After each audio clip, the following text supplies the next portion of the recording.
جی عزیزو، welcome back. آپ دیکھ رہے ہیں پروگرام انکاؤنٹر آن جمایا ٹی وی اور ہمارے ساتھ خداوند کے بڑے زبردست سورما فہیم شاہ صاحب موجود ہیں. آپ نے ان کی شخصی گواہی کو سنا، کیسے وہ بزنس مین سے خداوند کے خادم بنے اور کیسے انہوں نے اپنی خدمت کا آغاز کیا. بس اب آپ اپنی خدمت کے تعلق سے ناظرین کو بتائیں کہ آپ آج کہاں پر خدمت سر انجام دے رہے ہیں اور کیسا جو ہے وہ بزنس مین کے بعد ایز اے پاسٹر کیسی زندگی جو ہے وہ آپ گزار رہے ہیں. دیکھیں، آپ کی لائف ٹوٹلی چینج ہو جاتی ہے جب مسیح کو قبول کرتے ہیں، کیونکہ دنیا کی فکریں اور ہیں، اور جب مسیحیت میں آپ مسیح یسوع کے ساتھ آپ آ جاتے ہیں تو آپ کی اور فکریں ہو جاتی ہیں. بالکل. اور یقیناً میں اس زندگی میں خوش ہوں، اور کیونکہ میری وہ زندگی عیش والی ضرور تھی لیکن اس میں وہ سکون نہیں تھا جو آج مسیحیت میں مسیح یسوع کے ساتھ چل کے مطلب پورے طور پہ جب میں اس کی خدمت کر رہا ہوں تو یقیناً مجھے میرا بہت بڑا فرق ہے زندگی کے اندر، اور خدا نے مجھے استعمال کیا. آج کل میں جو خدمت کر رہا ہوں پاسٹر پرویز صاحب کے ساتھ مل کر ان کے چرچ میں ان کے ساتھ خدمت کر رہا ہوں، اور میں گواہی کے طور پہ یہ بتانا چاہتا ہوں کہ جب میں قصور میں آیا تو میں نے خدا سے پوچھا کہ خدا مجھے کوئی رستہ، اب تو مجھے یہاں لایا ہے. میں ایک دن گیت سن رہا تھا، وہ اتوں تک لے کے آیا ہے، آگے بھی لے کے جائے گا. وہ یقیناً لے کے جاتا. اور مجھے پاسٹر صاحب سے مطلب خدا نے آتے ہی سب سے پہلے جو ہے وہ پاسٹر پرویز صاحب سے ملوایا، کیونکہ خدا بہتر منصوبہ آپ کی زندگی کے اندر رکھتا ہے کہ آپ نے کیا کرنا ہے. اور پاسٹر پرویز صاحب کے ذریعے مجھے بشپ سلیبی صاحب سے انہوں نے پاسٹر پرویز صاحب کے ذریعے خدا نے مجھے ان سے بھی ملوایا، اور یقیناً اچھے دوست دیے اس نے. مطلب ہوتا ہے کہ وہ تنہا نہیں چھوڑتا آپ کو، وہ اکیلا آپ کو نہیں چھوڑتا. اور اس خدمت میں یقین جانے کہ دونوں لوگ مجھے ایسے ملے ہیں جو خدا ترس ہیں. اور پاسٹر پرویز صاحب کے ساتھ میں آتے بھی ان سے بات ہو رہی تھی کہ واقعی میں وہ دینے والے خادموں میں سے ہیں، اور میں خدا سے دعا کر رہا تھا خدا دینے والے خادموں میں سے بنانا. اور سلیبی صاحب بھی دینے والے خادم ہیں. جب ان سے میری انکاؤنٹر ہوا، ان سے بات چیت ہوئی تو انہوں نے بھی بتایا کہ میں دینے والے خادموں میں سے ہوں. یقیناً وہ دینے والے خادموں میں سے ہیں، اور مجھے ایک اچھے دوست خدا نے دیے ہیں، اور بہت خدا کی میں شکر گزاری کرتا ہوں کہ خدا آپ کو کبھی تنہا نہیں چھوڑتا. اور یہاں جو چیزیں مجھے جن کی ضرورت تھی چیزوں کی، وہ جو مجھے انہوں نے پرووائڈ کی ہیں. اور یہ قصور کا نالج مجھے سلیبی صاحب سے ملا، اور خدمت کے بارے میں جو قصور کی خدمت ہے وہ مجھے پرویز صاحب نے سکھائی. تو یقیناً میں ان کے لیے خدا کا شکر گزار ہوں کہ خدا ان کو اور زیادہ بڑھائے، ان کی منسٹریز کو، ان کے چرچز کو خدا اور زیادہ بڑھائے اور ان کو بہت زیادہ برکت دے. اور میں نے ایک چیز جو ہے وہ بائبل مقدس میں سے بہت خوبصورت ایک آیت سیکھی. اگر ہم اس پہلا سموئیل اس کا 15واں باب دیکھیں اور اس کی غالباً 22ویں آیت ہے.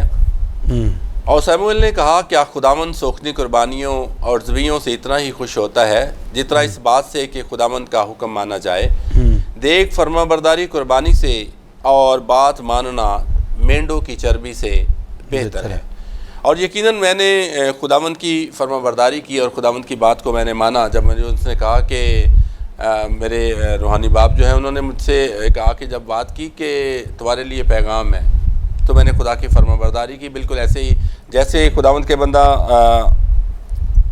بڑے سورما ابراہم نے خدا کی بات کو سنا اور اس نے کہا کہ تو اپنے رشتہ داروں اور ناطے داروں میں سے نکل جا، اور وہ جگہ جو میں تمہیں دکھاؤں گا تو وہاں جا، اور میں تجھے بہت قوموں کا باپ بناؤں گا. اور یقیناً خدا جب آپ کو نکالتا ہے، جب آپ فرما برداری کرتے ہیں تو اس فرما برداری کے لیے آپ کے لیے برکات، ڈھیروں برکات ہے. بالکل. لیکن میں تھوڑا سا بات کرنا چاہوں گا نافرمانی کی بھی ساتھ میں، کیونکہ دونوں چیزیں چلتی ہیں، فرما برداری اور نافرمانی. اور خدا نافرمانی کی سزا بھی دیتا ہے. ایسے ہی جب آپ نافرمان ہو جاتے ہیں، جیسے ہی ساؤل کو جب بنی اسرائیل قوم نے اپنے لیے ایک بادشاہ مانگا تو خدا نے ان کے لیے بادشاہ مقرر تو کر دیا، لیکن خدا اس کے لیے فیصلوں سے خوش نہیں تھا. لیکن اس نے ساؤل کو جب بھیجا کہ جا تو عملیکیوں کو مار، تو وہ جب گیا اس نے کہا کہ ہر چیز کو تو وہاں سے کیا کرنا، ہر چیز کو تہہ تیگ کر دینا، مار دینا، تو وہاں سے کوئی چیز نہ لینا. لیکن ساؤل جو کہ یہ جانتا تھا کہ خدا نے مجھے جو ہے وہ چنا ہے بادشاہ ہونے کے لیے، اور اس کو چاہیے تھا کہ اس کی فرما برداری کرتا، لیکن اس نے اس کے حکم کی نافرمانی کی، اس فرما بردار نہ رہا اور لوگوں سے ڈرا. اور جب لوگوں سے ڈرا اور وہاں سے اچھی اچھی موٹی موٹی گائے بیل لے لیے اور لینے کے بعد اس کا ارادہ بڑا نیک تھا. یہ بڑی اچھی جو بات جو نظر آتی نیک ارادہ ہے. کیا کہتا ہے کہ میرے لوگ ان کو لے آئے ہیں تاکہ جلجال میں جا کر ہم اس کے لیے خدا کے لیے کیا کریں, سختی قربانی کریں, ان کے لیے قربانی کریں, اس چیز کی قربانی کریں جو خدا نے کہا تھا تم وہاں سے نہ لینا. یہ خدا کی حکم عدولی اس نے کی اور خدا نے بھی اس کو بادشاہ ہونے سے معزول کر دیا, اس کو بادشاہی سے ہٹا دیا.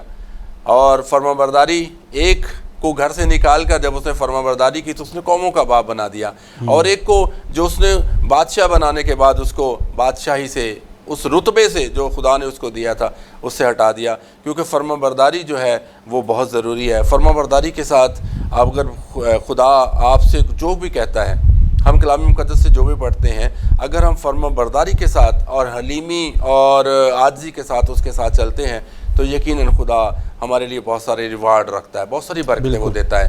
اور میں نے بہت سارے خادمین کو دیکھا ہے جو خدا کے فرما بردار ہیں اور خدا نے انہیں ہر چیز پر جو ہے اختیار دیا ہے, برکت دی ہے, اور یقیناً خدا اپنے لوگوں کو برکت دیتا ہے. اس لیے سیموئیل جب اس کے پاس آ کر کہتا ہے کہ فرما برداری جو ہے وہ مینڈوں کی چربی سے جو ہے وہ بہتر ہے, ذبیحوں سے بہتر ہے, بات ماننا جو ہے وہ مینڈوں کی چربی سے بہتر ہے. اور ہمیں خدا کی ہر بات ماننی چاہیے کیونکہ اسی میں ہماری خوشنودی ہے, اسی میں خدا کی خوشنودی ہے. جب خدا آپ سے خوش ہوتا ہے اور وہ خوش ہو کر کہتا ہے کہ یہ میرا پیارا بیٹا ہے جس سے میں خوش ہوں. اگر خدا آپ کے لیے یہ الفاظ رکھے, یہ ورڈز آپ کے لیے استعمال کیے جائیں کہ یہ میرا بیٹا فہیم ہے جس سے میں خوش ہوں, اور میں دعا کرتا ہوں اور میں امید کرتا ہوں کہ شاید میں اپنی زندگی سے, اس زندگی سے جو مجھے خدا نے دی ہے, اس میں مجھے صحت بھی دی ہے, ابھی تک خدا کا شکر ہے کہ مجھے کوئی بیماری ایسی نہیں ہے جو لانگ ٹائم چلنے والی ہو. چھوٹی موٹی بیماریاں نزلہ کام آتا رہتا ہے, پیسہ آگے بھی نہیں ہوں گی آپ کو, لیکن خدا کا شکر ہے کہ 44 ایئر میں ابھی تک کوئی ایسی بیماری نہیں ہے کہ جس کے لیے میں پریشان ہوں کہ میرے ساتھ بیماریاں ہیں, میں آگے کیسے چلوں گا. آگے خدا کی مرضی ہے کہ مجھے کہاں تک لے کے جاتا ہے, اور جہاں تک لے کے جائے گا ہمیشہ اس کے نام کو جلال دینے کے لیے کام کروں گا. پریز دی لارڈ. عزیزو, بڑی اچھی اور بابرکت باتیں آپ نے خداوند کے خادم سے جو ہے وہ سنی ہے. پاک کلام میں سے جو ہے وہ انہوں نے جو ہمیں سکھایا ہے کہ جو فرما برداری ہے وہ قربانی چڑھانے سے بھی بہتر ہے, اور خدا جو ہے وہ فرما برداری ہی چاہتا ہے, اور خدا چاہتا ہے اور خدا دیکھتا ہے کہ کون کتنا میرے ساتھ وفادار ہے. اور کلام مقدس میں آپ مقدس جو ہے وہ ابراہیم سے, بلکہ آپ شروع سے جائیں, آپ جو ہے وہ باغ عدن کا ماحول دیکھیں کہ وہاں سے آج تک خدا یہی تو دیکھتا آ رہا ہے. مقدس ابراہیم, اسحاق, یعقوب, انہوں نے جو ہے وہ فرما برداری کی اور خدا نے ان کو جو ہے وہ پسند کیا. اور ہمارے جو باپ ہیں آدم, اور آپ دیکھتے ہیں وہاں پہ آگے جو سلسلہ تھوڑا سا خراب ہوتا ہے اور پھر جو ہے سزا اور جزا جو ہے وہ شروع ہو جاتی ہے. اور آج بھی عزیزو خدا میری اور آپ کی زندگی میں فرما برداری ڈھونڈتا ہے, یعنی کہ وہ پھل ڈھونڈتا ہے, وہ صرف باتیں نہیں دیکھتا, وہ پھل ڈھونڈ. اور پھل کیا ہے؟ حقیقت میں پھل فرما برداری ہی ہے. جب ہم وفادار ٹھہریں گے تو ہم کیا ہوں گے؟ خدا کے پسندیدہ ہوں گے. اور جو خداوند کے بندہ نے ہمیں جو ہے وہ بتایا اور سکھایا, یہ نہ ہو کہ آخر پہ جا کے آواز آئے میری تو تم سے کوئی واقفیت ہی نہیں ہے, کون سے معجزے اور کون سا کلام اور کون سی خدمت, بلکہ یہ آواز آئے اے میرے باپ کے مبارک لوگو, آؤ اور اس اچھی جگہ پہ رہو جو بنائے عالم سے پہلے تمہارے لیے تیار کی گئی ہے. تو خداوند آپ سبوں کو اس کلام کے وسیلہ سے بڑی برکت دے. پاس صاحب بہت شکریہ, خداوند آپ کو بڑی برکت دے, اپنے جلال اپنی خدمت کے لیے اس سے بڑھ کر استعمال کریں. عزیزو, ابھی آپ ہمیں دیں اجازت, دوبارہ ملیں گے ایک نئے گیسٹ کے ساتھ. دیکھتے رہے پروگرام انکاؤنٹر آن جمایا T V. God bless you all.